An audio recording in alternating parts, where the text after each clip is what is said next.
જય શ્રી કૃષ્ણ, જય દ્વારકાધીશ મિત્રો. આજે આપણે અધ્યાય 16નો 10મો શ્લોક સમજીશું.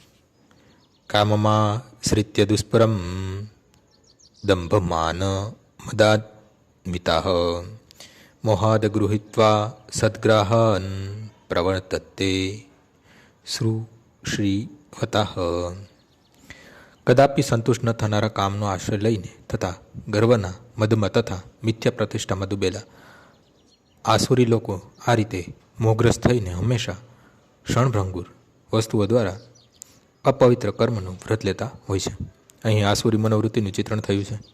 અસુરોને કામની તૃપ્તિ ક્યારેય થતી નથી.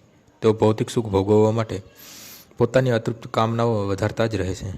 જોકે ક્ષણિક વસ્તુઓનો સ્વીકાર કરવાથી તેઓ સદા ચિંતાગ્રસ્ત રહે છે. તેમ છતાં તેઓ મોહવશ એવા કામ કરવાના ચાલુ રાખે છે. તેઓ અજ્ઞાની હોય છે, તેથી પોતે ખોટા રસ્તે જઈ રહ્યા છે એ સમજી શકતા નથી.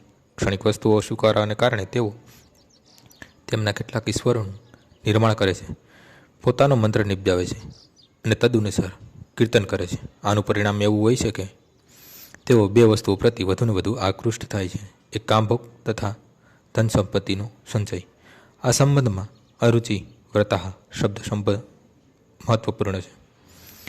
તેનો અર્થ છે અપવિત્ર વ્રતો. આવા આસુરી લોકો દારૂ, સ્ત્રીઓ, જુગાર તથા માંસાહાર પ્રતિ આસક્ત થાય છે. આ તેમની અશુચિ એટલે અપવિત્ર ટેવો છે.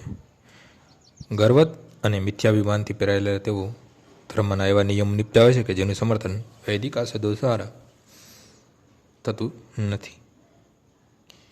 આવા આસુરી લોકો દુનિયામાં સૌથી વધારે ધૃણાપાત્ર હોય છે. તેમ છતાં દુનિયામાં કૃત્રિમ રીતે આવા લોકોનું ખોટું સન્માન કરવામાં આવે છે. જોકે તેઓ નરકના માર્ગ આગળ વધતા હોય છે, છતાં તેઓ પોતાને ઘણા પ્રગતિશીલ માને છે. આજનો શ્લોક અહીં પૂર્ણ થાય છે. આવતીકાલે ફરીથી સવારે 6 વાગ્યે મળીશું. જય શ્રી કૃષ્ણ.